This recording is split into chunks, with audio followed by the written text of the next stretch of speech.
How some people are like birds that poop on your windshield.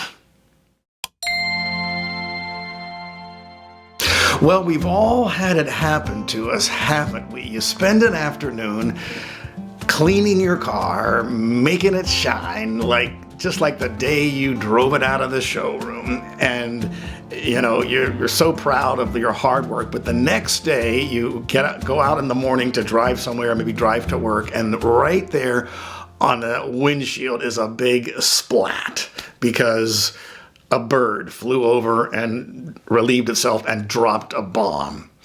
And it's such a negative experience. And chances are it's going to be like right in your field of vision when you get inside your car. I almost have wondered if a surefire way to get a bird to do that is to wash your car, because it seems like it always happens right after you wash your car. In any case, you get in your car and you think, well, I'll turn my windshield wiper on and the squirter, and I'll get rid of this thing, but it's caked on there. It's somewhat dried. And so you put your windshield wiper on and it just kind of spreads it even further and makes it worse. You push your squirter to get some water and that just dilutes it a little bit and it spreads out even more. And you're just going from bad to worse. It's a very negative experience. And I should add, if you're one of those viewers in the UK or anywhere where the British Empire has had influence, I'm speaking of your windscreen, what you would call a windscreen. Over here in the US, we call it a windshield. But you know the feeling. Anybody who's ever had a car, at some time or another has had that unfortunate experience. But we just, deal with it because we realize that there's really no malice intended from the bird that did that, right? They're just birds. They relieve themselves whenever they feel the urge. And if they just happen to be flying over a car, your car, it just happened. And so even though we get upset at the birds, we realize there's no moral culpability on their part. But there are people who are kind of like those birds. And in the case of people, though, there is some moral culpability because people who, as it were, drop their bombs on your windshield, they have an idea most times what they're doing. In fact, it might even be intentional. I'm thinking, for example, of people who watch YouTube videos like this one, or one of the millions of YouTube videos that you can watch.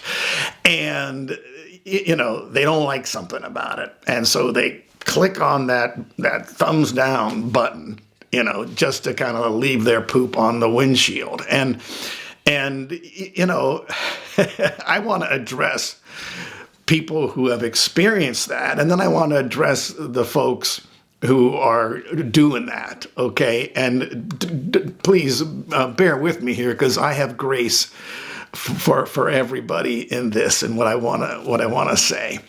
I'm one of those guys who deals with criticism on a pretty frequent basis. In fact, for that reason, I'm blessed because I never have to read the comments that people leave on our YouTube videos, because I have a guy that on the staff of Heaven's Family, that's the ministry that I serve at, and he goes through the comments and he'll send me the ones that will encourage me. Now, why is that? Because I am a human being and I like to be encouraged. Don't you like to be encouraged? Would you rather be discouraged or encouraged? You'd rather, of course, be encouraged. We all would.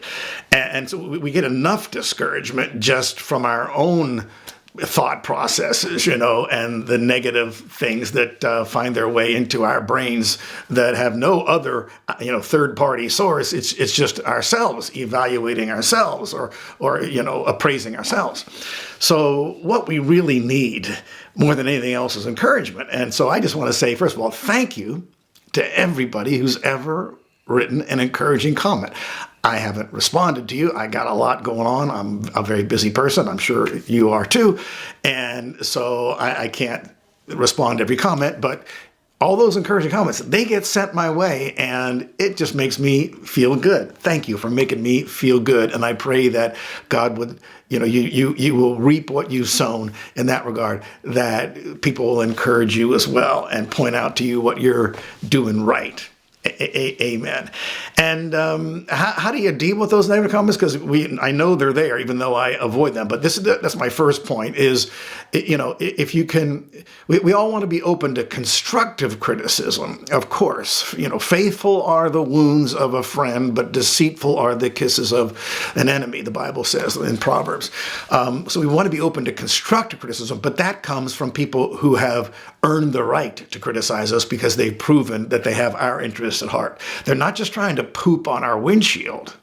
They're trying to make us better drivers, and make us see more clearly. In fact, they're the kind of people that have all, if they see poop on your windshield, they'll be, cleaning it off for you. And then, wow, that person loves you and they're got a servant's heart. And so you want to listen to what they have to say. But to listen to the criticism of people that have never proven that they love you, who don't have your interests at heart, who just want to poop on your windshield, well, this is my first point. Don't pay a bit of attention. And if you can ignore it completely. You don't need that in your life. Okay?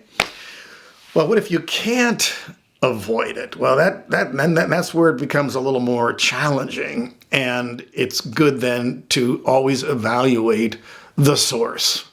Who is this bird that just flew over and pooped on my windshield? And for example, the folks that, don't leave any comment, again, if you were going to leave a negative comment, nothing wrong with that. But of course, you're writing to a complete stranger and you're expecting a complete stranger, to somehow be affected in a positive way by your negative comment, that's pretty unlikely unless you would sandwich your negative comment in some positive comments. And so when I can't avoid negative comments, I, again, begin to examine the source and say, now, is this person, if they're a stranger, they've said something negative, but have they said anything positive? Have they sandwiched their negative comment, their criticism, between two positive? And very few people do that. Well, the people that just put the thumbs down stuff, that's all they're doing. They're just pooping on your windshield, putting the thumbs down just to let you know, I don't like something, or I don't like you, or I don't like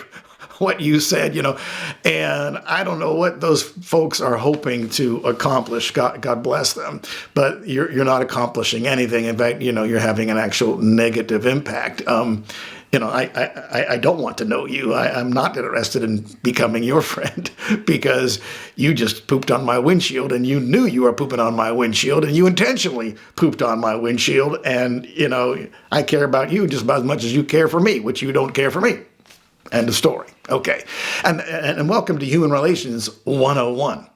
Now, I know we're supposed to love our enemies as Christians, and of course, notwithstanding the commandment, but this is a bird that pooped on my windshield and then flew away. I didn't even see it happen.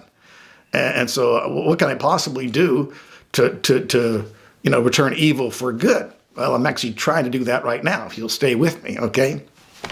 All right.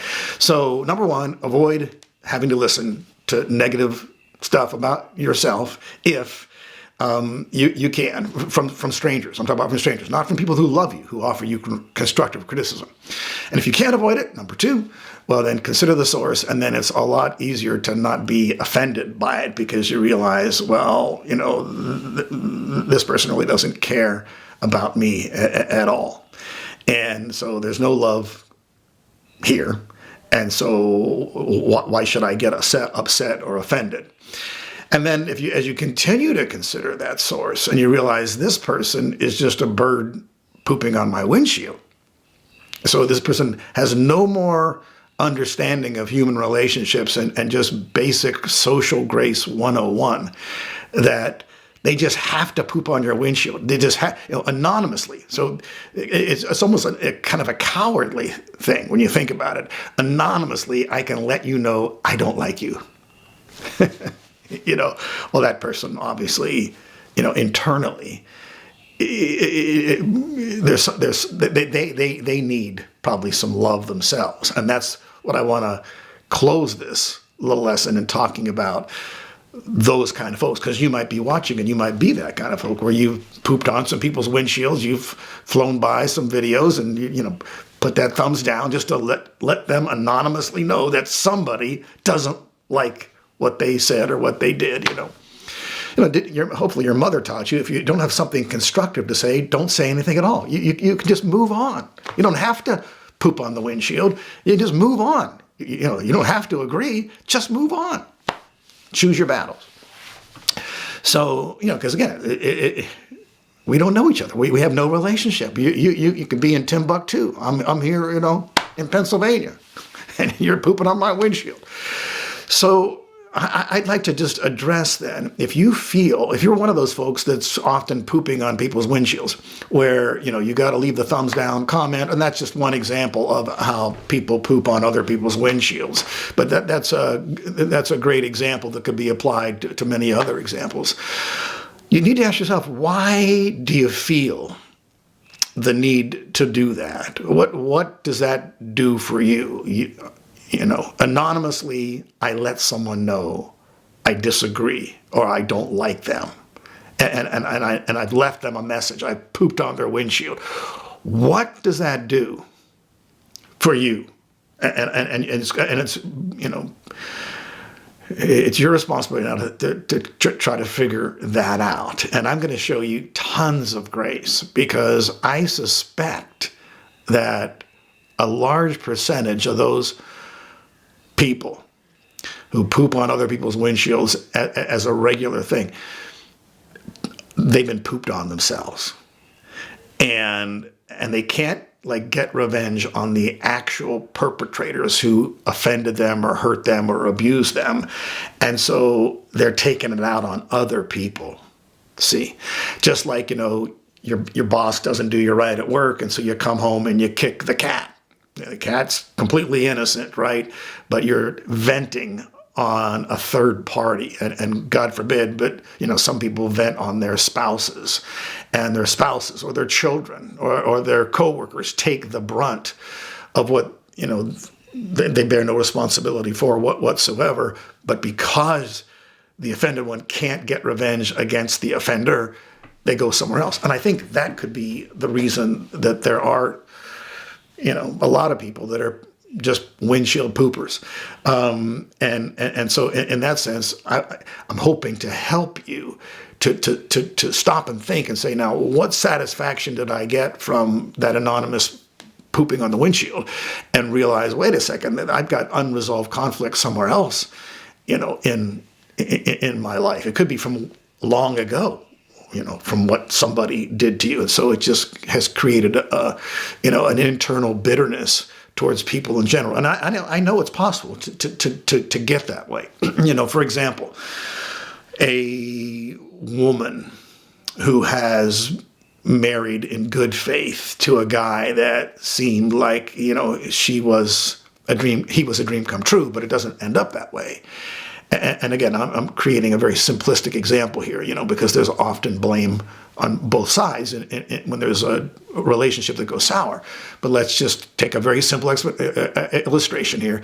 He turns out to be a big phony and abuses her and so forth. And so, she goes through this bitter divorce and not only loses her husband, but then it creates problems with her kids for the rest of their lives, and with friendships that she had, because friends take sides and so forth, and it just compounds within her heart.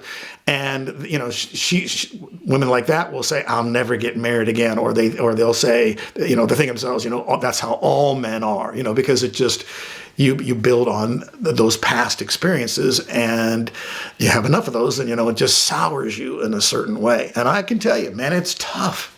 It's tough to get through and over that kind of stuff. And I'm just giving you one simple, example.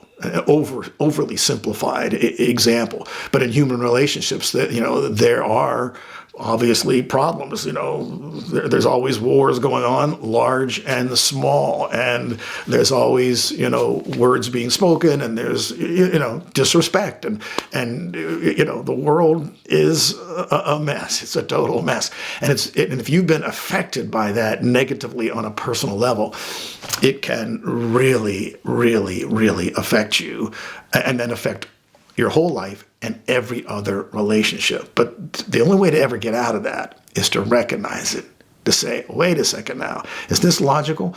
Because one man was a bad guy, that all people are bad guys, all men are bad? No, that's not logical.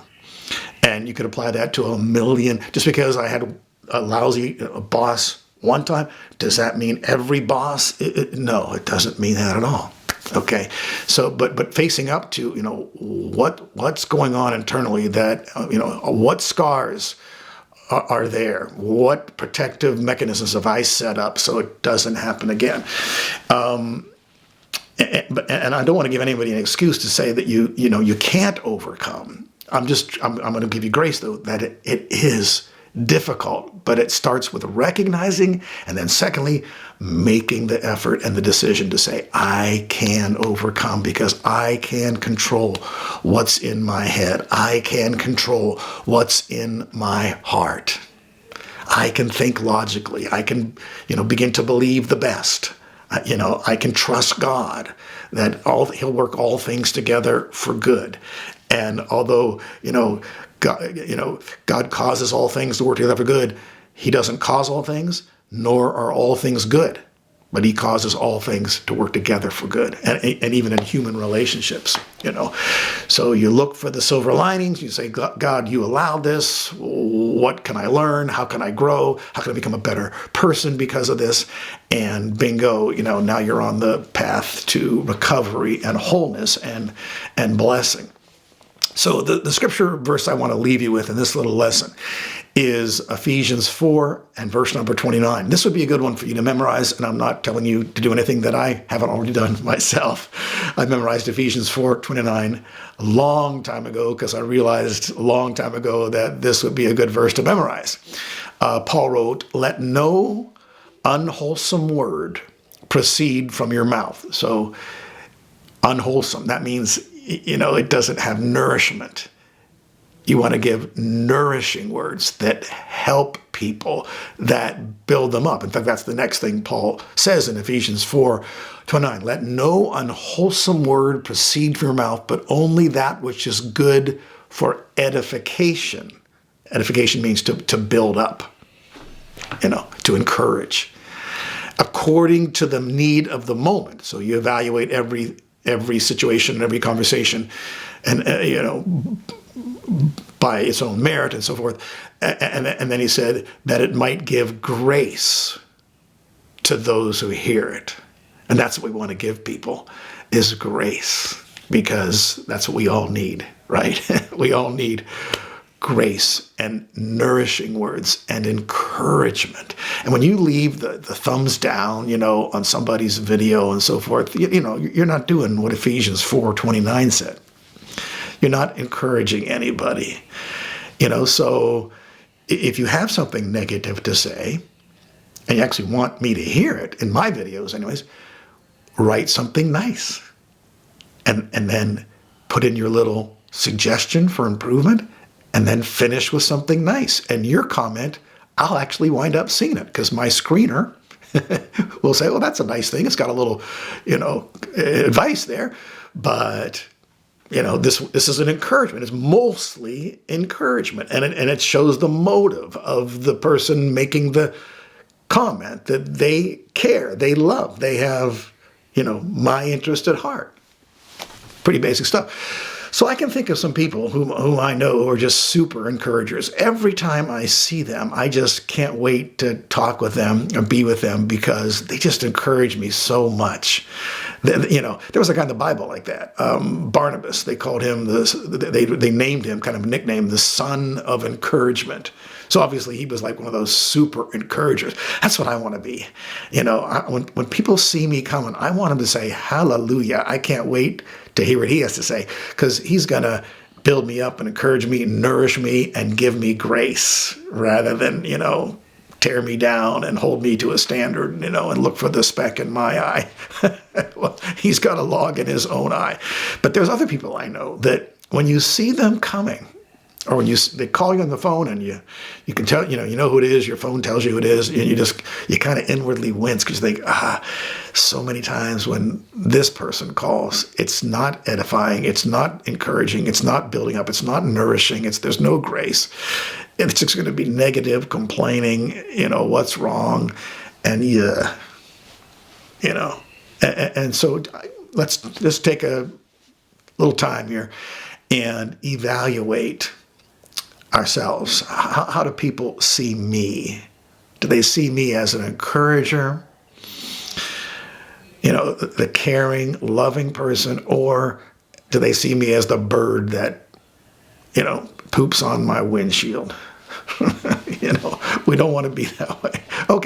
Okay. So, and last but not least, if in your self-appraisal you realize, well, the reason that I'm kind of a nasty, negative person is because I've been so abused or experienced so much nasty, negative stuff myself. Just imagine like growing up in a household where mother and father continually tell you you'll never amount to anything, and they're speaking horrible like curses over you and demeaning you and abusing you verbally and so forth. And a little child, sensitive little heart, grows up with that kind of a self-image and then goes to school and maybe is bullied or made fun of or mocked because of something. Oh my goodness, people have been, the world is such a cruel place, and people that have been abused ultimately, are tempted to take it out on somebody else because they can't get, justice in their minds any other way. So somebody else then becomes the next casualty. And that's even been, shown that people that grow up, for example, in abused homes often become abusers themselves, So I'm trying to show, some grace here. That you can get out of that. You can get out of that. I should have also added, I have to close on this, but when you get to know God, he's full of kindness and grace. And yes, he's holy, but he's slow to anger, and his discipline is loving and patient, and he has our interests at heart. He's trying to help us to see the truth and move us onward and upward. He's really, really, really good. And so that's really the answer to everything, is just getting to know the Lord and having a relationship with him. And then what other people think makes less and less difference. Eventually doesn't make any difference, because when you know that the Lord loves you and he, he's helping you to please him and follow his commandments and so forth, then that becomes the all important paramount thing. So, alrighty. Thanks so much for joining me on today's little lesson. I want to remind you that I'm so blessed to be the founder and the president of a ministry called Heaven's Family. And we're reaching out around the world through many ways to help the people whom Jesus referred to as the least of these. Read about it in Matthew chapter 25, okay? And love for you to check us out and get involved. Look for Heavens, the word heaven, the letter S, the word family.org. Till next time, may the Lord bless you.